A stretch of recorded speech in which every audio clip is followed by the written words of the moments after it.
No son pocas las veces que me habrán escuchado decir en el canal que entrenar a tus modelos de Deep Learning sobre una GPU es mucho más rápido que hacerlo sobre una CPU.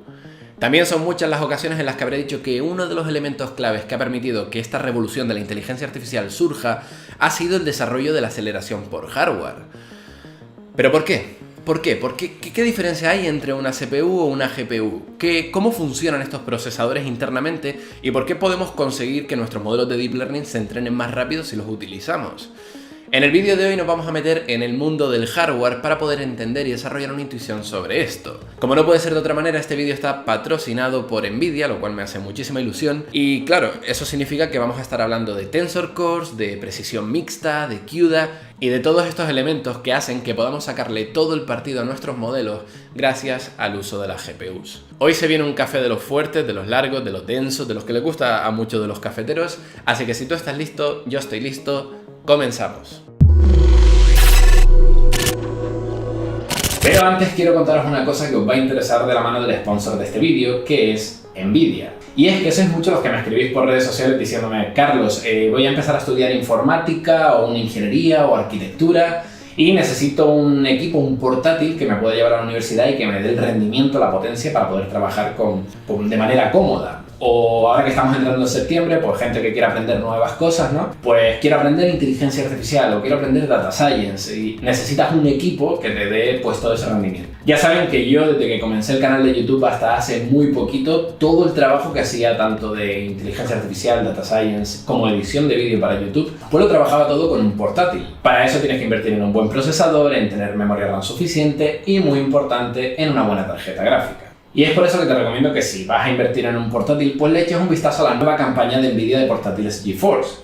¿Por qué? Pues, como ya hemos dicho, si tú vas a trabajar con inteligencia artificial, machine learning, es muy importante contar con una buena tarjeta gráfica que sea capaz de acelerar todo el entrenamiento de tus modelos. O por ejemplo, si te vas a dedicar a la edición de fotografía o edición de vídeo, es muy importante contar con una tarjeta gráfica que te dé el rendimiento que estás buscando. Y en este caso, pues las tarjetas GeForce con la plataforma CUDA vienen muy bien integradas con todo el software de edición para conseguir un rendimiento extra que la verdad que viene muy bien.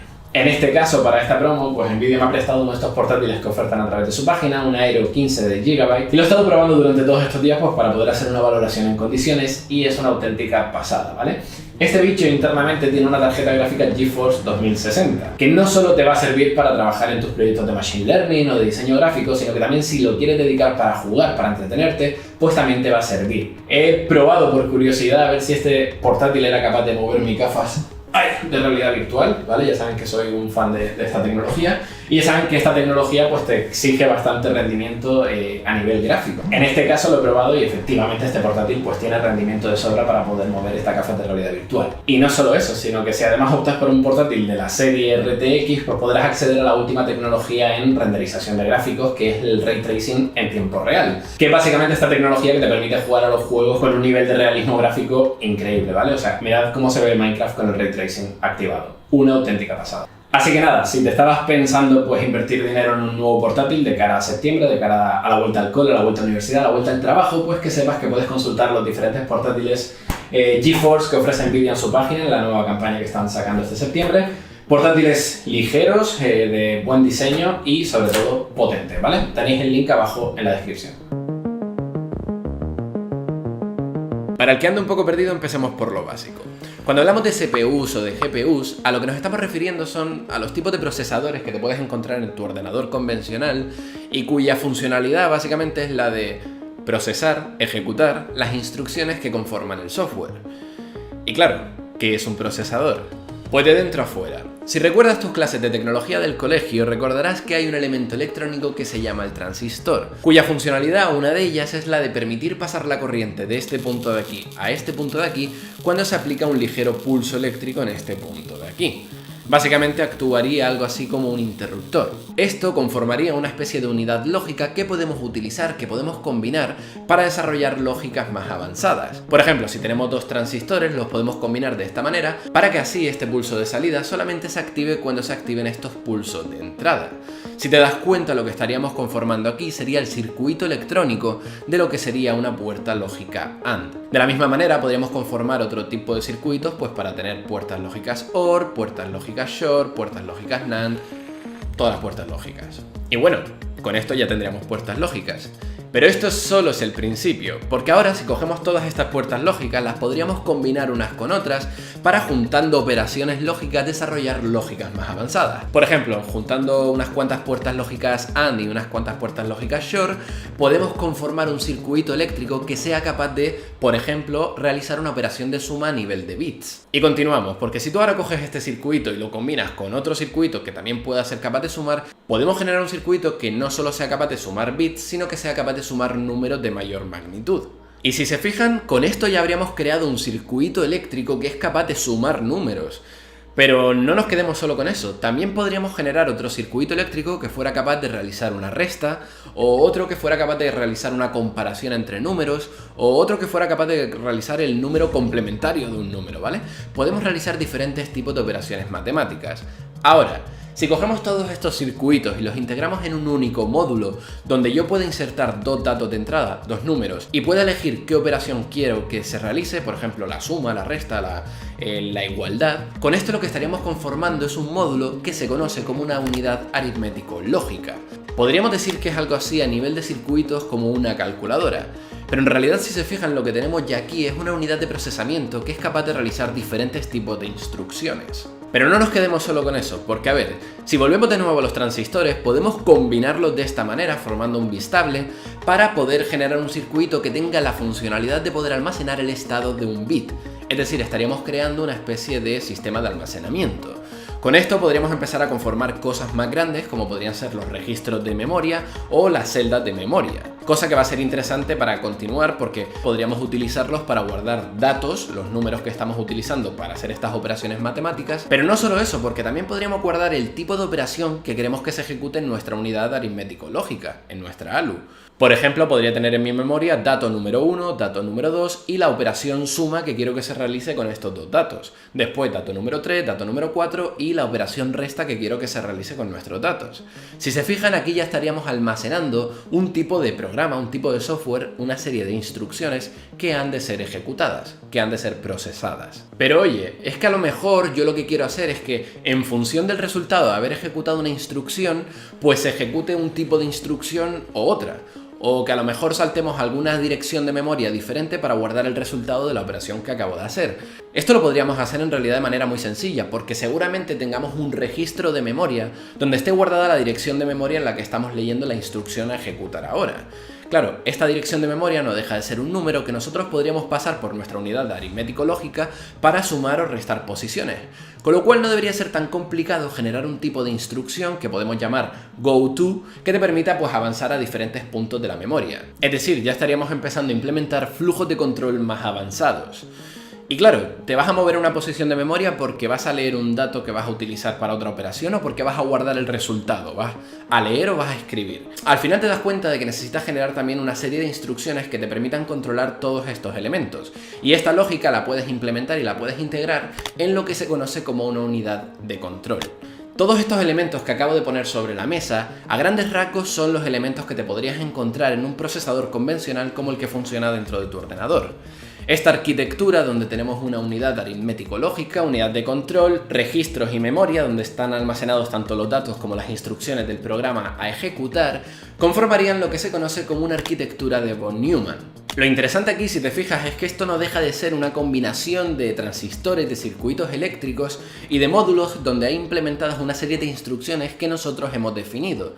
Es decir, tenemos una unidad aritmético-lógica con una serie de instrucciones como suma, resta, multiplicación a nivel de bits, que al final no dejan de ser aquellas operaciones, aquellas instrucciones que yo he decidido que estén ahí dentro. A todo este conjunto de instrucciones que emergen de la arquitectura del diseño del procesador que hemos implementado, se le conoce como, pues, conjunto de instrucciones. Tampoco tiene un nombre muy extraño. Y esto es muy interesante y muy bonito porque es del diseño de la arquitectura del procesador que nosotros hemos definido, de donde surgen estas instrucciones, estos bloques individuales que al final es sobre lo que se cimienta todo el stack de software que normalmente acostumbramos a utilizar en nuestro ordenador. Ya sabes entonces cómo sería el funcionamiento de una CPU, un procesador, que te va a servir tanto para hacer renderización de gráficos 3D, como para calcular números, como para jugar al Fortnite, como para hacer que el sistema operativo de tu ordenador funcione, un editor de texto, un editor de vídeo. Todo esto funciona a partir de las instrucciones que vienen definidas en el procesador de tu ordenador. Miro para allá porque ahí es donde está mi ordenador, ¿vale? Esta capacidad que tiene nuestro procesador de poder ejecutar instrucciones para programas tan diferentes es lo que hace que a un procesador como la CPU se le conozca como un procesador de propósito general. Es decir, que sirve para todo, tanto para un roto como para un descosido. Pero ojo, porque que un procesador sea de propósito general nos viene a hablar de su versatilidad a la hora de ejecutar diferentes tipos de programas, tanto un programa de edición 3D como el Fortnite como la calculadora. Pero esto no quiere decirte que este procesador esté especializado para ejecutar de la manera más óptima cada uno de estos programas.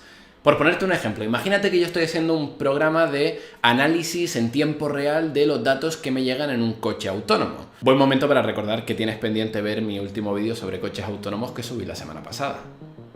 Pues vale, para hacer este análisis tengo que implementar una red neuronal que tiene que estar muy optimizada, tiene que trabajar muy rápido para dar ese rendimiento en tiempo real. Para ello, pues podría aprovecharme de la aceleración por hardware y coger algunos de estos puntos de la ejecución de la red neuronal que sean más repetidos, más críticos, y optimizarlos al máximo dentro de mi procesador. Para eso voy a programarlo en bajo nivel, y de hecho voy a bajar tanto que voy a trabajar solamente con las instrucciones a nivel máquina, las instrucciones que me da el procesador. Por ejemplo, voy a intentar optimizar mi función de activación ReLU, que como ya saben es para un valor mayor de 0 devolvemos ese valor, para un valor menor de 0 devolvemos 0.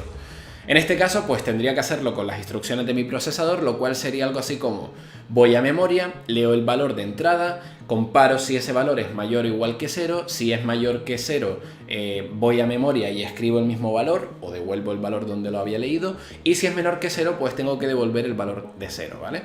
Estos son varias instrucciones que tienen que ser ejecutadas en diferentes ciclos de reloj. Pero ¿y si quisiera hacerlo más rápido todavía? ¿Y si no quisiera ejecutar todos estos ciclos de reloj, sino que fuera instantáneo? Pues una de las cosas que podría hacer sería rediseñar mi chip, rediseñar por ejemplo mi unidad aritmético-lógica para incluir un circuito eléctrico juntando transistores cuya lógica implementada sea la de la puerta lógica ReLU. Esto significaría que ahora en mi set de instrucciones, en mi conjunto de instrucciones que emerge de la arquitectura de mi procesador, contaría con una nueva instrucción, la instrucción ReLU. Y esta instrucción ReLU la podría ejecutar en un único ciclo de reloj, con lo cual sería mucho más rápido la ejecución de toda la red neuronal. A esto pues le llamaría un chip de tipo, no sé, Activation Function Chip, y mi departamento de marketing le llamaría Neural Tensor Chip 3000, ¿vale? Pero bueno, más o menos entienden la idea. Con todo esto lo que quiero que entiendas es que al final, aunque tu CPU, tu procesador de propósito general en tu ordenador, sea muy bueno para ejecutar cualquier tipo de cosa, si nosotros intentáramos diseñar un chip que estuviera optimizado para resolver una única tarea, pues podríamos conseguir un rendimiento superior al que nos darían solamente la CPU. Esto es interesante porque es algo similar a lo que ocurre con las arquitecturas de redes neuronales. Tú al final, teóricamente, con un multilayer perceptron, con una red neuronal típica, puedes resolver o aproximar la solución de cualquier tipo de problema. Pero esto no quiere decir que tú no puedas encontrar una arquitectura mejor, por ejemplo, para imágenes y vídeos, que esté más optimizada pues para ese tipo de datos y que por tanto, a nivel teórico no, sino a nivel práctico, te pueda dar un mayor rendimiento, como sería el caso de las redes neuronales convolucionales. Y ahora que lo he dicho, oye, imágenes y vídeo, ¿tendríamos algún tipo de arquitectura de chips que estuviera optimizado su diseño para el procesamiento de imágenes y vídeos? Dentro cabecera. Y es que sí, si la CPU de tu ordenador está pensado para ser un procesador de tipo general, cuando hablamos de la GPU, de la Graphic Processing Unit, la unidad de procesamiento gráfico, nos estamos refiriendo a un procesador de propósito específico, cuya tarea especializada, cuya tarea óptima a resolver sería la de procesar gráficos. Y ahora sí nos metemos en materia porque vamos a empezar a ver cuáles son las diferencias entre estos dos procesadores. Y si tuviéramos que decir en un único headline cuál es esta gran diferencia, la encontraremos cuando lo miremos en un microscopio en el número de núcleos de procesamiento que tiene cada una. Y esto es muy importante lo que representa, porque si pensamos en un procesador tradicional, una CPU de un único núcleo, lo que esto nos quiere decir es que este procesador solamente va a tener esta combinación de unidad aritmético lógica, unidad de control y registro de memoria, que te va a permitir ejecutar instrucciones de manera secuencial. Es decir, solamente va a poder ejecutar una instrucción por ciclo de reloj. Por el contrario, si tienes un procesador con más de un núcleo, como es el caso de la GPU, que tiene muchísimos núcleos, esto lo que te va a permitir es poder ejecutar varias instrucciones al mismo tiempo. Es decir, ejecución en paralelo. Y a lo mejor estás pensando, pero Carlos, ¿cómo me dices que un procesador con un único núcleo ejecuta todo de manera secuencial si el Pentium 1 de mi primo tiene un único núcleo y, por ejemplo, yo le he visto jugar al solitario y escuchar Spotify al mismo tiempo? ¿Qué dices, Carlos? Pues yo te diría, a ver, esto no es una clase de sistema operativo de la carrera de informática, o sea, ¿qué demonios me estás preguntando? Además, dile a tu primo que cambie de ordenador porque eso ya está un poco... Vale, quizás un poco agresivo, ¿no? Mejor te respondo, mira. El hecho de que tu procesador solo tenga un único núcleo y que eso signifique que las instrucciones se ejecutan de manera secuencial, no quita que la CPU sea capaz de ejecutar estas instrucciones secuenciales muy rápido. Algo que hace que, por ejemplo, el sistema operativo de tu ordenador pueda trabajar y trucar esta ejecución en serie para repartir los tiempos de ejecución de diferentes programas y decirle ahora un poquito al solitario, ahora un poquito a Spotify, ahora un poquito al solitario, ahora un poquito a esta página de internet que no deberías estar viendo. Y con esto, para el usuario final, la sensación es que estás trabajando con diferentes aplicaciones en paralelo, aun cuando la ejecución sigue siendo en serie. Y claro, esto pasa así si es, como he dicho, un procesador de un único núcleo. Pero la tendencia es que en los últimos años hemos visto cómo han surgido en el mercado procesadores con dual core, quad core, octa core. Entonces, al final esto lo que te permite es lo que he dicho, ¿no? Ejecutar de manera muy rápida, pues instrucciones en paralelo. A más núcleos tienes, pues más instrucciones puedes ejecutar al mismo tiempo, ¿vale? Y esto es hablando de la CPU, pero una GPU, ¿cuántos núcleos tiene? ¿Tiene 4, 8, 16? Pues no, amigos, aquí estamos hablando de un procesador que puede tener en el orden de cientos y miles de núcleos. Y vale, ahora mismo deberías de estar haciéndote una pregunta en la cabeza, pero antes de que te la responda, te voy a dejar con el típico vídeo que hay que poner en este momento de Cazadores de Mitos, donde se va a evidenciar por qué trabajar con muchos núcleos al mismo tiempo es una buena idea. 3, 2, 1. Let me speed it up.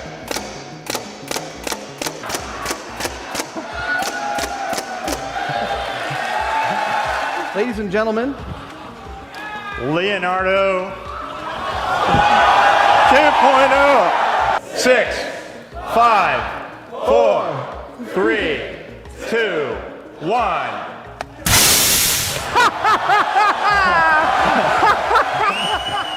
Wow, un clásico de internet. Ninguna explicación de GPU sin el vídeo de Cazadores de Mitos, por favor. Bueno, ¿qué? ¿Ya tienes la pregunta? Sí, ¿no? La pregunta sería algo así como, pero Carlos, ¿son los núcleos de la CPU y de la GPU iguales? Pues la respuesta evidentemente es que no, si no nos preguntaríamos por qué una CPU no añade más núcleos como hace la GPU. En este caso, el núcleo que añade una GPU son a nivel de circuitos mucho más sencillos. Al final, estos núcleos se tienen que especializar solamente en hacer operaciones matemáticas muy rápidas. Son ALUs, de las que hemos visto en un principio, que ejecutan unas pocas instrucciones. Como la idea de este chip es no ser de propósito general, pues no tiene que hacer un repertorio de instrucciones tan amplio. Además de esto, también el número de memorias, de registro de memorias que se dedica por núcleo en una GPU es mucho menor que el que se hace en una CPU, con lo cual ya esto nos empieza a plantear una serie de diferencias entre estos dos chips. Así que en resumen, y toma nota porque esto va para examen, a nivel funcional la diferencia entre estos dos chips es que la CPU, su obsesión es la de ejecutar muy rápidamente instrucciones en serie que sean de propósito general.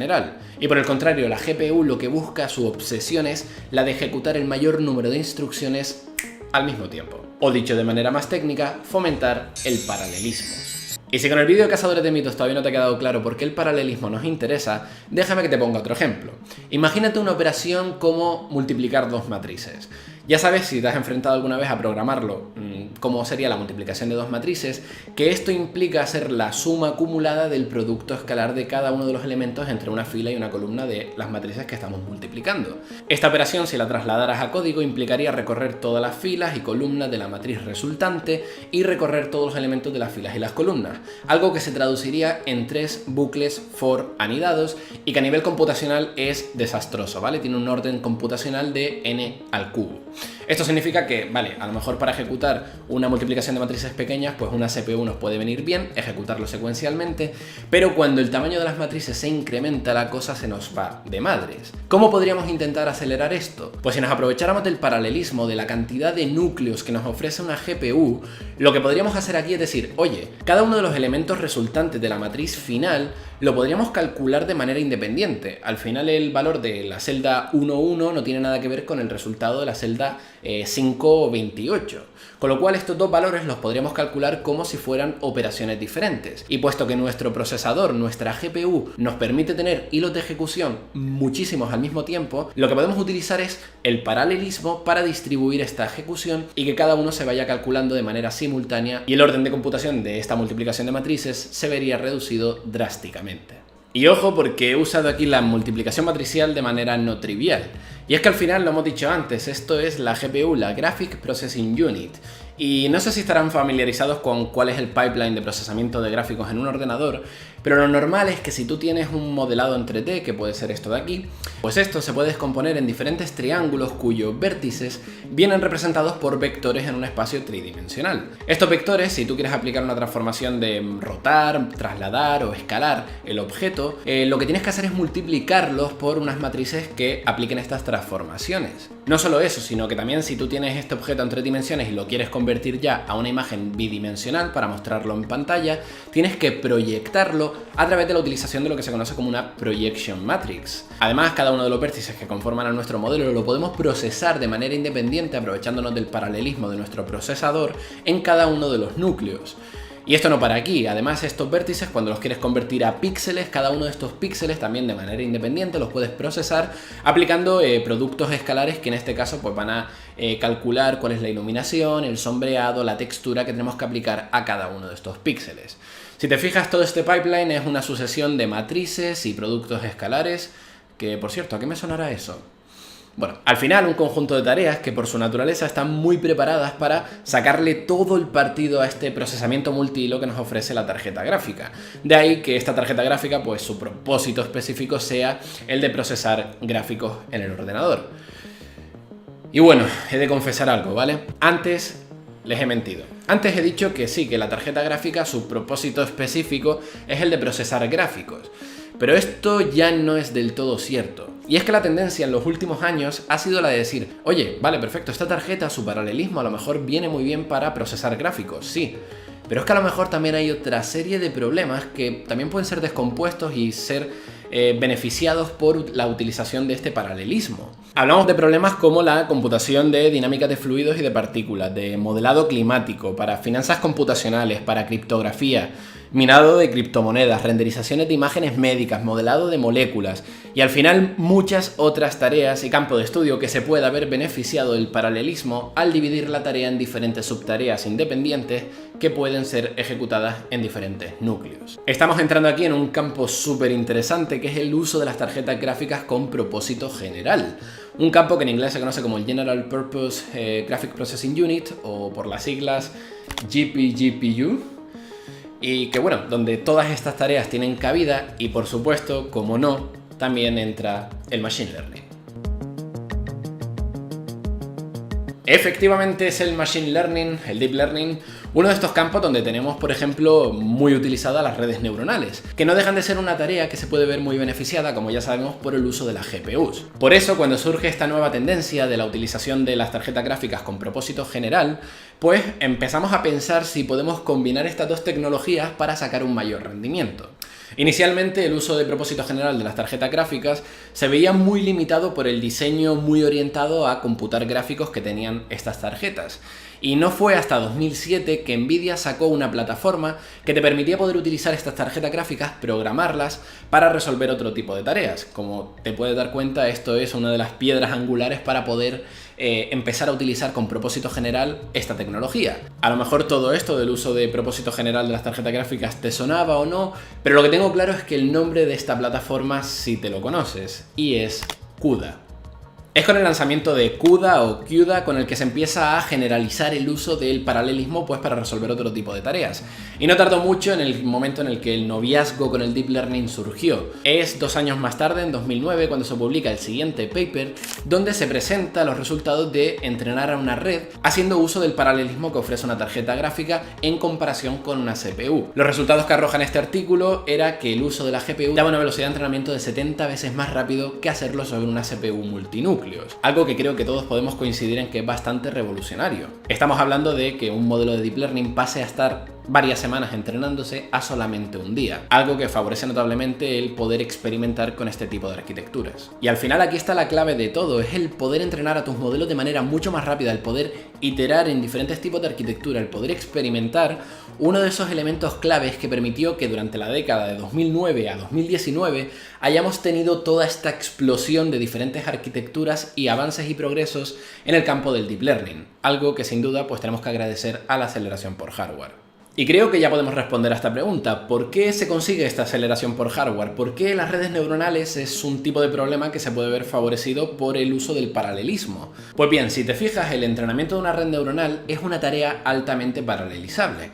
Tú ya sabes que cuando entrenas a una red neuronal que está compuesta por muchas capas con diferentes neuronas, cada una de estas neuronas está realizando un cálculo, una computación que realmente es independiente de cada una de las otras neuronas. Este cálculo no solamente es independiente, sino que es el mismo en cada una de las neuronas que conforman la misma capa. Y este es uno de los ingredientes básicos que hace falta para poder distribuir esta tarea en los diferentes hilos de procesamiento que tiene nuestra GPU. Pero no solo eso, sino que tú también sabes que cuando estás entrenando una red neuronal, tú realizas un forward pass donde los datos de entrada pues pasan por toda la red, generan un resultado, se computa una función de error y luego se realiza el proceso de backpropagation. ¿Qué pasa? Que esta función de error tú no la calculas solamente para un único dato de entrada, sino que normalmente entrenas por lotes. Por lo tanto, cada uno de los datos de entrada que conforman a tu lote también pueden ser procesados de manera independiente. Imaginemos que estás trabajando con un batch size, un tamaño de lote de 16 imágenes. Pues cada una de estas 16 imágenes pueden ser procesadas en el forward pass de manera independiente en cada uno de los hilos de procesamiento que tenga nuestro procesador, nuestra GPU. De nuevo, sujeto al paralelismo. Paralelismo, paralelismo, paralelismo, no paro de repetir paralelismo, pero es que al final este es uno de los elementos clave que hace que las GPU sean tan buenas para poder entrenar redes neuronales. Pero ojo, porque no es el único elemento que entra en juego aquí. Hay más elementos que diferencian a una CPU de una GPU. Por ejemplo, el ancho de banda de la memoria, o lo que viene a ser la cantidad de información que podemos traer o llevar a la memoria por unidad de tiempo. En este caso, si lo que queremos es ejecutar el mayor número de instrucciones gracias al paralelismo al mismo tiempo, es muy importante que cada uno de los núcleos esté alimentado con aquellos datos que hagan falta al mismo ritmo que se va a ejecutar este procesamiento. De no contar con el ancho de banda de memoria suficiente, esto se podría convertir en un cuello de botella que podría limitar el procesamiento de la GPU, dejándola sin los datos necesarios para poder trabajar. Está feo, ¿eh? El comprarte una 2080 Ti para luego tenerla capada por una mala gestión de datos, not cool. Pero espera, porque hay más. Porque al final aquí solamente estamos hablando de aquellos elementos comunes en las arquitecturas de las tarjetas gráficas que las hacen potencialmente interesantes para resolver problemas, por ejemplo, de Deep Learning. Hemos hablado del ancho de banda de la memoria, del paralelismo, de cómo si las quieres utilizar con propósito general las puedes programar con plataformas como CUDA. Pero sabiendo esto y el interés de un mercado que demanda más flops para poder entrenar clasificadores de perretes y gatetes a máxima velocidad, nadie impide a los fabricantes de chips como Nvidia el intentar buscar nuevas arquitecturas que incluyan nuevos trucos, nuevas técnicas, que puedan especializar más todavía la arquitectura de estos chips de cara al mercado de, por ejemplo, el Deep Learning. Y es por eso que vamos a hablar de dos técnicas que han surgido en los últimos años, que son los Tensor Cores y la precisión mixta. Ok, tenemos a nuestra GPU que ya sabemos que a nivel de arquitectura está compuesta por múltiples y múltiples núcleos.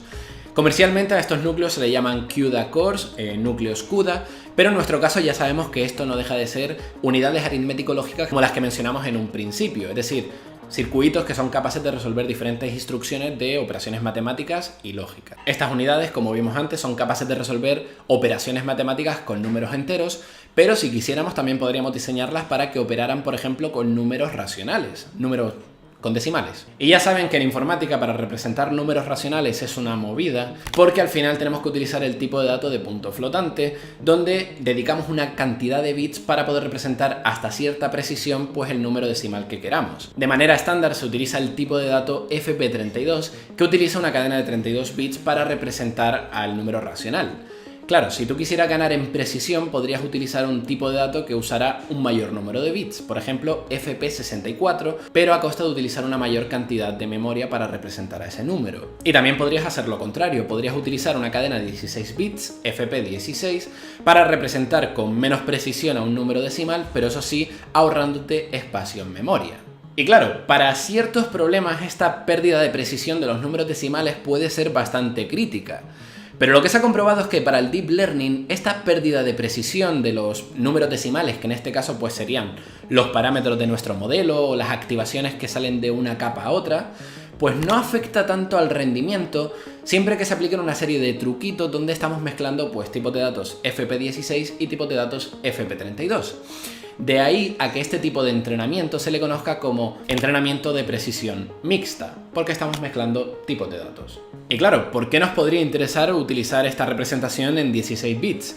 Pues ya lo hemos dicho antes, al final el guardar un numerito con solamente 16 bits te permite ahorrarte espacio en memoria, lo cual, traducido a nuestro problema, pues significaría poder almacenar redes neuronales más grandes o poder entrenarlas con un mayor número de datos al mismo tiempo. Y no solo eso, sino que al ser más pequeño también te va a permitir reducir el ancho de banda de la memoria y también las unidades aritmético-lógicas que van a hacer el procesamiento son más sencillas, con lo cual te pueden aportar más rendimiento. Es decir, son ventajas por todos los lados y esto significa una mejora sustancial en el entrenamiento de nuestras redes neuronales. Y continuamos para bingo porque también quiero hablarte de lo que son los Tensor Cores.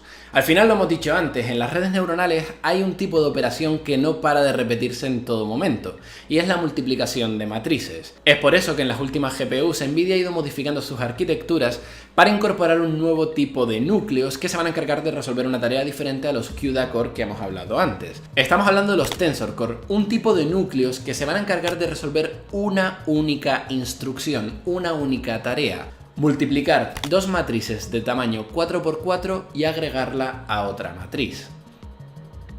¡Wow!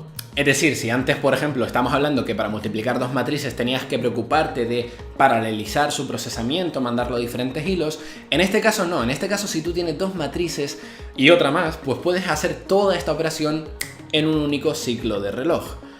Y esto es muy interesante porque a lo mejor tú estarás pensando, pero Carlos, es que una matriz 4×4 no resuelve mi problema de una red neuronal donde mi matriz de parámetros es a lo mejor de 1000×1000. Pero es que en este caso la operación, la instrucción de la que estamos hablando, es la multiplicación de dos matrices y su suma.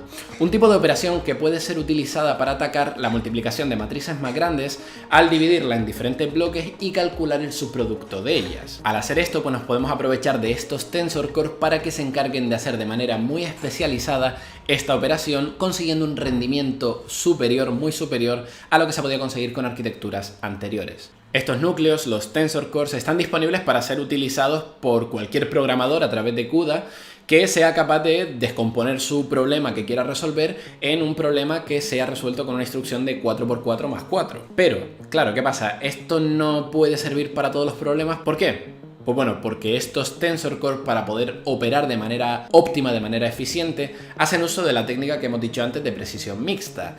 Y claro, como hemos dicho, pues hay una serie de problemas como los de Deep Learning, que esta precisión mixta no compromete su resultado, pero para otro tipo de problemas esto puede ser muy crítico.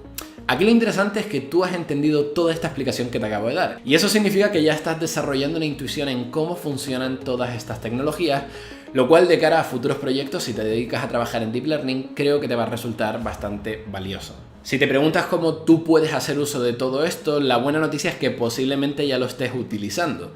Y es que si cuentas con una tarjeta de Nvidia que tenga CUDA instalado y trabajas con librerías como PyTorch, TensorFlow o FastAI, muchas de sus rutinas ya están utilizando el código de CUDA para poder sacar todo el partido extra que te permite la aceleración por hardware. Si recuerdas, en el vídeo de 3 maneras de programar una red neuronal te conté un poco cómo funcionaban estas librerías y cómo poder generar redes neuronales en diferentes niveles de abstracción.